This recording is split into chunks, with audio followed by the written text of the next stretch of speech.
नमस्कार, स्वागत आप सभी का सुमन श्री एजुकेशन चैनल में। जैसा कि आप देख रहे हैं, आज का जो टॉपिक है वो है अकबर के नवरत्न। इससे संबंधित जो प्रश्न है वो आपके हर एग्जाम में पूछे जाते हैं और आज का जो टॉपिक है वो इसी पर है कि अकबर के जो नवरत्न हैं वो कौन कौन से हैं। एक छोटी सी ट्रिक हम काम में लेंगे और आप सभी बहुत ही कम समय में बिना किसी दबाव के इन सभी व्यक्तियों के नौ जो व्यक्ति हैं उनके नामों को आप याद कर पाएंगे। तो आइए शुरुआत करते हैं इस टॉपिक की।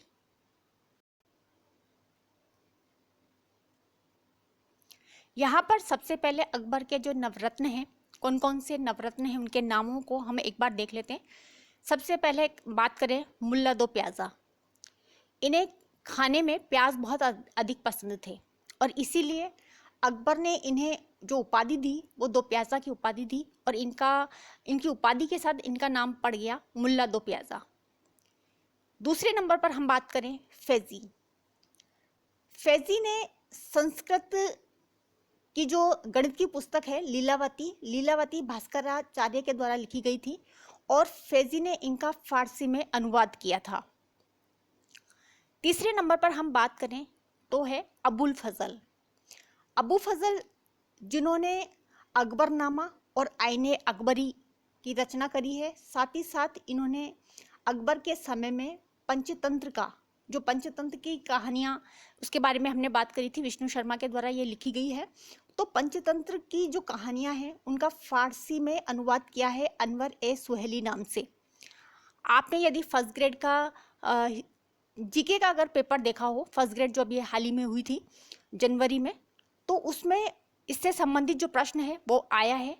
तो इस तरह से आप देखें कि अबू फजल ने जो है पंचतंत्र का फारसी में अनुवाद किया है अनवर ए सुहेली नाम से। और ये वाला जो क्वेश्चन है आपके फर्स्ट ग्रेड का जो जीके का पेपर हुआ था उसमें ये प्रश्न आया है। टोडरमल, इन्होंने भूमि संबंधी सुधार में महत्वपूर्ण योगदान दिया है, इसलिए इम्पोर्टेंट है। देखिए, जितने भी व्यक्ति अकबर के दरबार में हैं, नवरत्नों के नाम से जाने जाते हैं, तो इनमें कुछ विशेषता रही है। इन्होंने अपने अपने क्षेत्र में बहुत नाम जो है कमाया है और इसी वजह से अकबर के दरबार को ये सुशोभित करते थे। अगले नंबर पर हम बात करें हकीम हुकाम। ये रसोई घर के प्रधान हैं और ये भी जो है अकबर के नवरत्नों में आते हैं। अगले नंबर पर हम बात करें बीरबल। आप सभी जानते हैं और आप सभी ने अकबर बीरबल की बहुत सारी जो बचपन में कहानियाँ पढ़ी होंगी, तो वो बात अलग है। लेकिन यहाँ पर जो बीरबल है वो अपने हाजिर जवाब के लिए बहुत प्रसिद्ध थे और अकबर बहुत पसंद किया करते थे और इसीलिए अकबर के नवरत्नों में इनका विशेष जो है सम्मान होता था। बीरबल का जो बचपन का नाम है वो है महेश दास। अक्सर एग्ज़ाम में ऐसे जो प्रश्न हैं वो पूछे जाते हैं और कई बार आपने अगर एग्ज़ाम दिए हों तो कई बार इससे संबंधित जो प्रश्न हैं बिल्कुल आए हैं और आप सभी जानते हैं। तो जो बीरबल है इनके बचपन का नाम है महेश दास। ये ऐसे पहले और अंतिम हिंदू राजा भी हैं जिन्होंने अकबर की दीन ए इलाही धर्म को स्वीकार किया था, तो ये इनकी विशेषता है। 7वें नंबर पर बात करते हैं तानसेन। आप जानते हैं तानसेन संगीतज्ञ हैं और अकबर के दरबार के जो है संगीतज्ञ हैं और अपनी विशेषताओं के लिए अकबर के दरबार को ये सुशोभित करते हैं। और इनकी जो उपाधि है, उनको जो उपाधि दी गई है वो कंठाभरण वाणी विलास दी गई है। कई बार एग्जाम में ये वाला जो प्रश्न है वो भी पूछा जाता है। साथ ही साथ इन्होंने संगीत पर कुछ जो है कृतियाँ लिखी हैं, संगीत के राग के ऊपर इन्होंने कृतियाँ लिखी है, जैसे मियाँ की टोडी है, मियाँ की सारंग है आदि, आप सभी जानते हैं। इसी तरह से मान सिंह, ये आमेर के जो राजा हैं, कछवा वंश के, राजस्थान आमेर, भगवंत दास के ये पुत्र हैं, इनके बारे में आपने जाना। और 9वें नंबर पर हम बात करें तो वो हैं अब्दुल रहीम खान खाना। बैरम खां के पुत्र हैं और अकबर ने इनको जो है गुजरात जीतने के बाद में खान खाना की जो उपाधि है वो दी है। साथ ही साथ इन्होंने तुजुक बाबरी, जो बाबर के द्वारा लिखी गई है, तुजुक बाबरी तुर्की भाषा में लिखी है और इन्होंने फारसी में अनुवाद किया है इस तुजुक बाबरी का। तो ये भी एक इम्पोर्टेंट बात है। और साथ ही साथ आपने अब्दुल रहीम खान खाना, यानी हिंदी में, अगर आप हिंदी के विद्यार्थी तो हिंदी में रहीमदास जी के जो दोहे हैं उनको आप पढ़ते हैं। तो ये सभी जो विशेषता हैं इसके लिए अकबर के नवरत्न कहे जाते हैं। अब इनको याद करने के लिए हम एक ट्रिक का इस्तेमाल करेंगे ताकि ये आपको याद रह जाए। अकबर के नवरत्नों के बारे में बात करने के बाद मैं आपको बता दूं कि आप सभी को पता है कि रीट लेवल सेकंड एसएसटी के लगातार टॉपिक्स मैं डाल रही हूं, और ये जो बुक्स काम में मैं ले रही हूँ राजस्थान माध्यमिक शिक्षा बोर्ड की बुक्स हैं, और जो कि आपको सिलेक्शन दिलाने में महत्वपूर्ण भूमिका निभाएगी। तो ये जो नोट्स आप देख रहे हैं लगातार, वो बहुत इम्पोर्टेंट रहेंगे आपके लिए, ताकि आप इजी वे में आप जो रीड है वो आप फाइट कर सकें। और 60 नंबर की आपकी एसएसटी और उसमें शिक्षण विधि आएगी। तो मुझे और ज़्यादा प्रेरणा की ज़रूरत है कि यदि आप मेरे इन वीडियोस को ज़्यादा से ज़्यादा लाइक और शेयर करें तो इम्पोर्टेंट रहेगा मेरे लिए, और ज़्यादा मैं अच्छे नोट्स आप लोगों के लिए बना सकूं।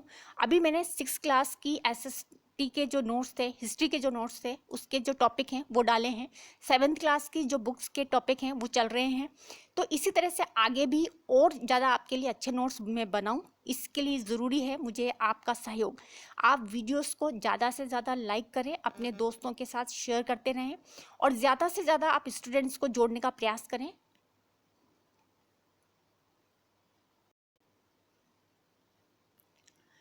यहाँ पर अकबर के नवरत्न की एक छोटी सी ट्रिक हम काम में लेंगे। जैसे कि इस चैनल की विशेषता है कि जब भी हम किसी ट्रिक को काम में लेते हैं तो उससे संबंधित व्यक्ति का नाम आगे जोड़ देते हैं, जैसा कि आप और भी पिछली कई जो ट्रिक्स हैं उनको पढ़ चुके हैं। यहाँ पर अगर आप चाहें तो उस व्यक्ति का नाम जोड़ भी सकते हैं, वरना ट्रिक से भी काम चला सकते हैं। तो पहले मैं इस ट्रिक को पढ़ देती हूँ, उसके बाद में हम बाद में बात करेंगे कि किस किस व्यक्ति के नाम किन किन जो है शब्दों से बनते हैं। यहाँ पर अकबर के 9 रत्न कहें, यानी अकबर के जो 9 रत्न हैं वो कुछ कह रहे हैं। किससे? कि हटो वीर माता जी अब खाने दो प्यास। देखिए जो ट्रिक है वो है हटो वीर माता जी अब खाने दो प्यास। यहाँ तक है, आपकी मर्जी है, आप अगर अकबर आगे जोड़ना चाहें तो जोड़ दें, वरना ये जो ट्रिक है वही काम में ले सकते हैं, ये आपके ऊपर है। यहाँ पर अब हम बात करते हैं कि इस ट्रिक से किन किन व्यक्तियों के नाम बनते हैं। सबसे पहले हटो, ह से बनता है हकीम हुकाम, टो से बनता है टोडरमल, बीर से बनता है बीरबल, माता 2 व्यक्तियों के नाम इसमें जुड़े हुए हैं, माँ से मान सिंह और ता से तानसेन, जी से बनता है फैजी, और अब्बू से बनता है अबू फजल, खाने से रहीम खाने खाना यानी अब्दुल रहीम खान खाना, और 2 प्याज से बनता है मुल्ला 2 प्याजा। तो ये छोटी सी ट्रिक है, इससे जो है आपके कभी भी एग्जाम में जो प्रश्न है वो कभी गलत नहीं होंगे। अगर आपको वीडियो पसंद आए, ट्रिक पसंद आए, तो ज़्यादा से ज़्यादा आप इसे लाइक करें, और आपको ये ट्रिक कैसी लगी ज़रूर कमेंट्स करें, वीडियो को शेयर करें। देखिए अकबर के नवरत्न हैं, और अक्सर जो एग्ज़ाम है उसमें इससे संबंधित जो प्रश्न है वो पूछे जाते हैं। तो मुझे आशा है कि आपके जो इससे संबंधित जो प्रश्न होंगे वो कभी गलत नहीं होंगे। और छोटी सी ट्रिक है, आप चाहें तो इसके आगे नाम जोड़ सकते हैं, वरना जो ट्रिक है वो भी काम में ले सकते हैं। तो यहाँ पर अकबर के जो नवरत्न हैं उनके बारे में हमने बात करी, और छोटी सी ट्रिक है हटो वीर माता जी अब खाने दो प्यास, बहुत छोटी सी ट्रिक है। अगर आपको ये ट्रिक पसंद आती है तो ज़्यादा से ज़्यादा लाइक और शेयर करिए अपने दोस्तों के साथ, मित्रों के साथ, और ज़्यादा से ज़्यादा जो स्टूडेंट्स हैं आपके जान पहचान में उनको जुड़वाइए, ताकि उनका भी फ़ायदा हो। क्योंकि यहाँ पर रीड लेवल सेकंड्स के जो टॉपिक हैं वो लगातार डाले जा रहे हैं, तो उनका भी फ़ायदा होगा तो आपका भी होगा। वीडियो देखने के लिए आप सभी का बहुत बहुत धन्यवाद।